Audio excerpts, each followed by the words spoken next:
বন্ধুরা, আজ আপনাদের শোনাবো সুকুমার রায়ের ১ বছরের রাজা। এক ছিলেন সওদাগর। তার একটি সামান্য কৃতদাস তার একমাত্র ছেলেকে জল থেকে বাঁচায়। সওদাগর খুশি হয়ে তাকে মুক্তি তো দিলেনই, তাছাড়া জাহাজ বোঝাই করে নানা রকম বাণিজ্যের জিনিস তাকে বকশিস দিয়ে বললেন, সমুদ্র পার হয়ে বিদেশে যাও, এইসব জিনিস বেচে যা টাকা পাবে সবই তোমার। কৃতদাস মনিবের কাছ থেকে বিদায় নিয়ে জাহাজে চড়ে রওনা হলো বাণিজ্য করতে। কিন্তু বাণিজ্য করা আর হলো না। সমুদ্রের মাঝখানে তুফান উঠে জাহাজটিকে ভেঙে চুরে জিনিসপত্র লোকজন কোথায় যে ভাসিয়ে নিল তার আর খোঁজ পাওয়া গেল না। কৃতদাসটি অনেক কষ্টে হাবুডুবু খেয়ে একটা দ্বীপের চড়ায় এসে ঠেকল। সেখানে ডাঙায় উঠে সে চারিদিকে চেয়ে দেখল, তার জাহাজের চিহ্ন মাত্র নাই, তার সঙ্গের লোকজন কেউ নাই। তখন সে হতাশ হয়ে সমুদ্রের ধারে বালির উপর বসে পড়ল।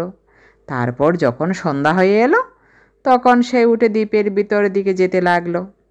সেখানে বড় বড় গাছের বন, তারপর প্রকাণ্ড মাঠ, আর তারই ঠিক মাঝখানে চমৎকার শহর। শহরের ফটক দিয়ে মশাল হাতে মেলায় লোক বার হচ্ছে। তাকে দেখতে পেয়েই সেই লোকেরা চিৎকার করে বলল, শুভাগমন হোক, মহারাজ দীর্ঘজীবী হন। তারপর সবাই তাকে খাতির করে জমকালো গাড়িতে চড়িয়ে প্রকাণ্ড এক প্রাসাদে নিয়ে গেল।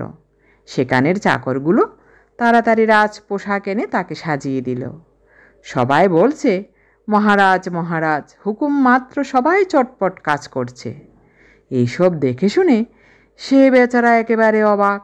সে ভাবল, সবই বুঝি স্বপ্ন, বুঝি তার নিজেরই মাথা খারাপ হয়েছে, তাই এরকম মনে হচ্ছে।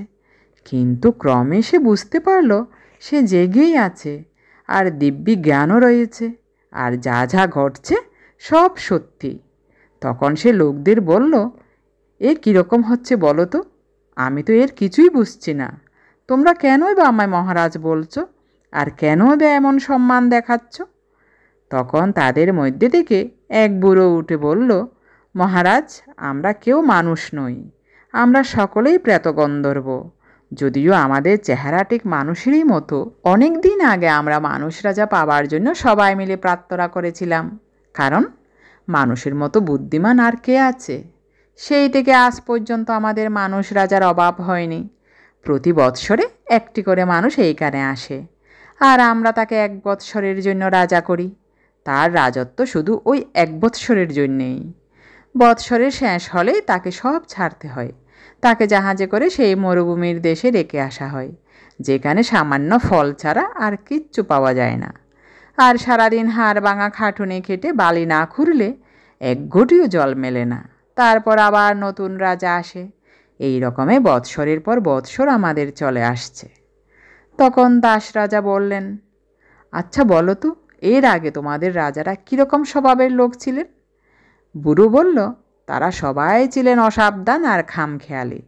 সারাটি বছর সবাই শুধু জাঁকজমকে আমোদ আহ্লাদে দিন কাটাতেন। বছর শেষে কী হবে সে কথা ভাবতেন না। নতুন রাজা মন দিয়ে সব শুনলেন। বছরের শেষে তার কি হবে এই কথা ভেবে কদিন তার ঘুম হলো না। তারপর দেশের সকলের চেয়ে জ্ঞানী আর পণ্ডিত যারা, তাদের ডেকে আনা হলো। রাজা তাদের কাছে মিনতি করে বললেন, আপনারা আমাকে উপদেশ দিন, যাতে বছর শেষে এই সর্বনেশে দিনের জন্য প্রস্তুত হতে পারি। তখন সবচেয়ে প্রবীণ বৃদ্ধ যে, সে বলল, মহারাজ, শূন্য হাতে আপনি এসেছিলেন, শূন্য হাতেই আবার সেই দেশে ফিরে যেতে হবে। কিন্তু এই 1 বছর আপনি যা ইচ্ছা হয় তাই করাতে পারেন। আমি বলি, এই বেলা রাজ্যের ওস্তাদ লোকদের সেই দেশে পাঠিয়ে সেখানে বাড়ি করে, বাগান করে, চাষবাসের ব্যবস্থা করে চারদিক সুন্দর করে রাখুন।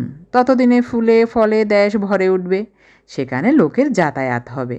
আপনার এখানকার রাজত্ব শেষ হতেই সেখানে আপনি সুখে রাজত্ব করবেন। বৎসর তো দেখতে দেখতে চলে যাবে, অথচ কাজ আপনার ঢের। কাজেই বলি, এই বেলা খেটে খুটে সব ঠিক করে নিন।